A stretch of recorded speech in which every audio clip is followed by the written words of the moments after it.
'cause you're hardened in battle, there's no coming back. Fight on, and before the attack, till your blood starts to boil in your veins as you charge. As the fire inside is ignited by bloodshed, in the circus from north, will it be as was said? Will the serpent be woken? Fenrir howls. Evening's Freedoms, champions of glorious battle. Tonight's intro was a special request from Jarl Quicksilver, Swedish Pagans by Sabaton, which I understand is requested at their live performances so often that it has become a meme unto itself that the band uses to yank their audience's chains with. And I can respect that because, as we all know, those who mess with their audiences on musical platforms are just unfathomably based, aren't they? And also because the 104th is a bunch of pagans right now defending Sweden. Nah, that's just funny. Tonight's top story is that the hostile malware package from Fort Union arrived just in the nick of time, and Mercy implemented it straight away. The effects of this were utterly catastrophic, ranging from loss of containment in plasma reactors to crippling propulsion systems, causing Illuminate overships and void ships to literally plummet out of orbit and crash into the planet. The Illuminate were quick to isolate contaminated systems within their fleet, but by then, the damage was already done. With the final check of my Doom Tracker, which I have the greatest of pleasures to report will be completely retired after this evening's broadcast, I read that the Kratos fleet has been reduced to 2.7%. The battle for Super Earth is now over, and all that remains is cleaning up the last vestiges of resistance and disposing of the infected Foatless. I see again, Liberation Fleet. The battle for Super Earth has been won. Valiant, Helldiver, and Sea forces are steadily regaining control block by block of Prosperity City, and the Pacific Night Crew has proven their mettle beyond any shadow of doubt with the reclamation of equality on sea. This city will always serve as a bastion of freedom, democracy, and a demonstration of the indomitability of the human spirit. However, all wars have casualties, and at roughly 5 p.m., Super Earth Eastern Standard Democratic Time today, an elite Illuminate strike team penetrated the presidential bunker, and the president of Super Earth was killed in action, making a last stand with nothing more than his peacemaker pistol. Since then, Super Earth has operated under a provisional government led by the Minister of Defense, General Sirius.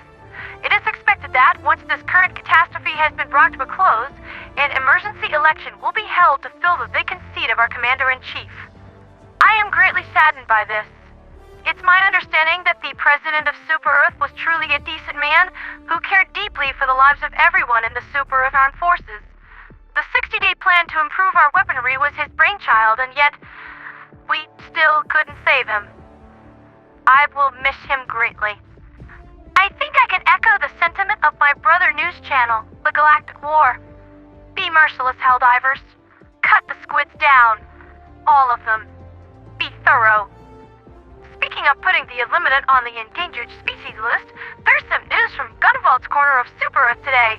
After using an STS battery to shoot down an Illuminate overship, it was quickly revealed that an Illuminate Illusionist survived the crash.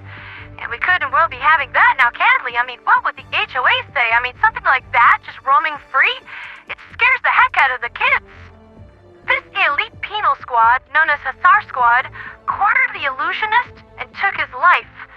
The image provided by their news media has been censored to avoid any post-mortem subliminal messaging, but I had a chance to look over the body personally, and I can confirm that a high-ranking member of Illuminate Society has died. Eye for an eye. Not so funny what happens to you, is it? As for that whole post-mortem suggestion thing, yeah, Illusionists can absolutely do that. Even in death, they're still incredibly dangerous.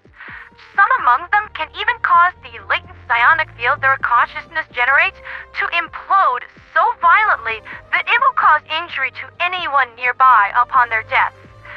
If you're too close to them when they go, they absolutely will try to take you down with them. Illusionists and counselors are quite sadistic by nature and are entirely a different animal than the undead thralls that we have been fighting. They like to play with their food, so ideally, if conflict with them cannot be avoided, it's best to take them down before they're truly aware of you. There's just something of a tall order there because they can hear your thoughts. Just like I can. As for other unfortunate overships crippled by Mercy's application of Bonzi Buddy, another ship crashed into the wilderness of Finland today, where the squids had the unfortunate luck of running headlong into the 104th. It was interesting sport to see how far the Illuminate got before the wolves caught up to them. There were no survivors.